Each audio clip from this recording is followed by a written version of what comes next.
each room is double occupancy. You can put 2 electrons in there. So if you have one orbital, you can put 2 electrons in there.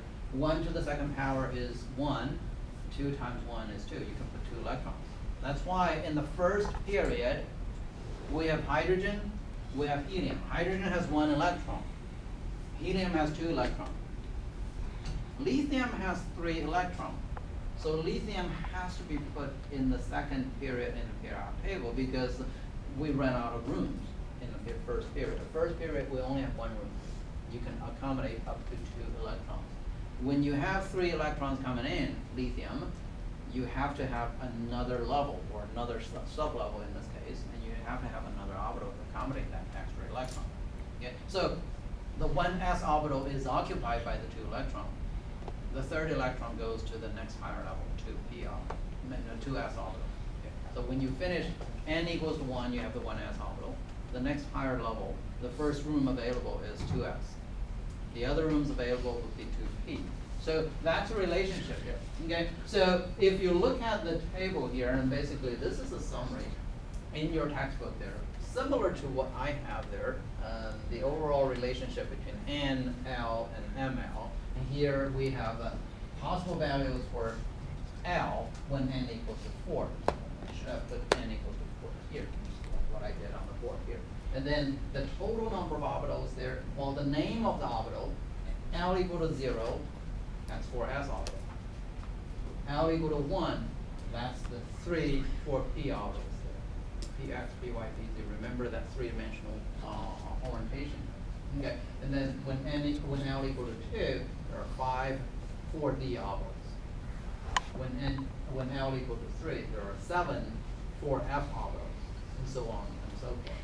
Okay, so that's how we answer this type of question. Another thing that we need you to be able to do, and look at this practice question here. I say quantum number associated with all of the 5d orbitals. So we are asking you, if you have a 5d orbital, what are the set of quantum numbers that are associated with the 5d orbitals? Well, since it's a practice question there, let's just do the practice.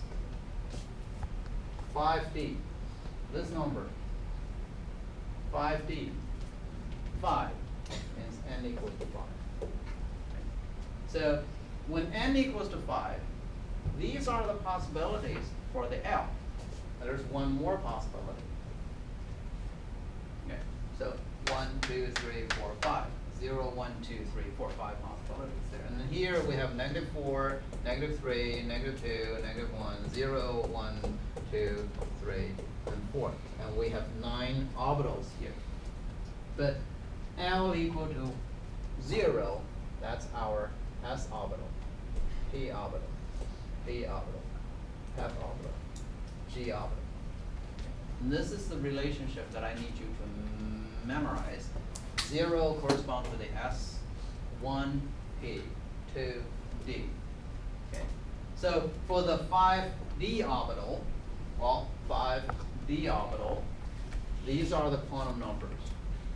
So for the 5d orbital, we can have n equals to 5, L equal to 2, ML equals to plus minus 2, plus minus 1, 0. So each of these 5 orbitals will have the identical n and L value. The ML value is different. So for the set of 5d orbitals, how many orbitals exist? Well, there are 1, 2, 3, 4, 5. 5 orbitals exist. What are their quantum numbers?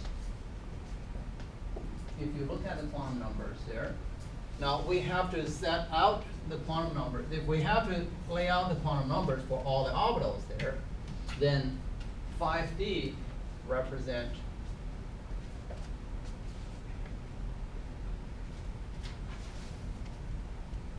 these are the 5d orbitals.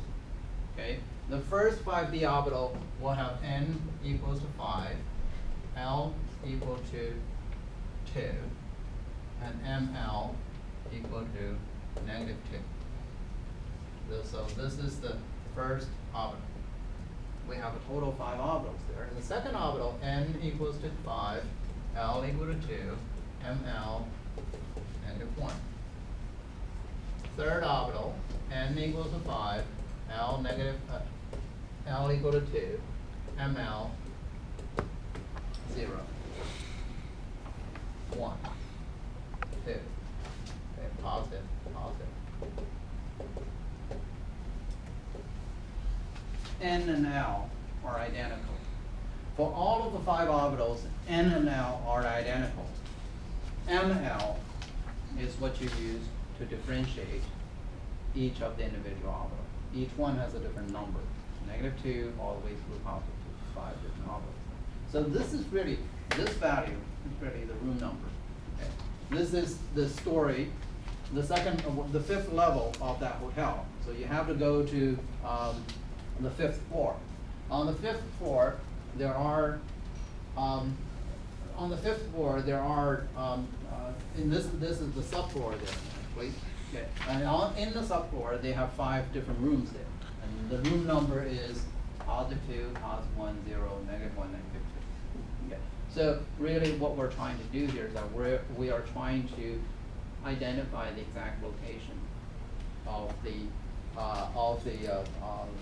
a particular electron.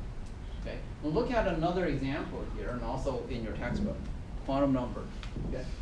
So we give you a set of quantum number. We ask you which one is not allowed, or which one is a mistake. And you look at quantum number, a set of quantum number A, B, C, D. You have to, in order to answer this kind of question, you have to know the relationship among those 3 different quantum numbers. Okay, so in this case, n equals to 3. What are the possible values for, in A, n equals to 3. The possible values for L would be 0, 1, and 2, 3 possible. So L equal to 0, that's allowed. Okay, so this is okay. And then when L equal to 0, ML can only be 0. So A is correct. Okay. B, n equals to 2. When n equals to 2, L could be 0, could be 1. So L equal to 1, that's allowed. If L equal to 1, ML could be -1, +1, 0. So -1, that is allowed. So A and B are correct. Okay, and then n equals to 1, L can only be 0. When L is 0, ML is 0. C is correct. Now, what's wrong with D? N equals to 4, L could be 0, 1, 2, 3. Okay, well, 1 is allowed. But if L equal to 1, ML can only be 0, +1, -1. You cannot have -2 in there. That is incorrect. So the incorrect answer, the correct answer for the mistakenly assigned quantum number is D. You can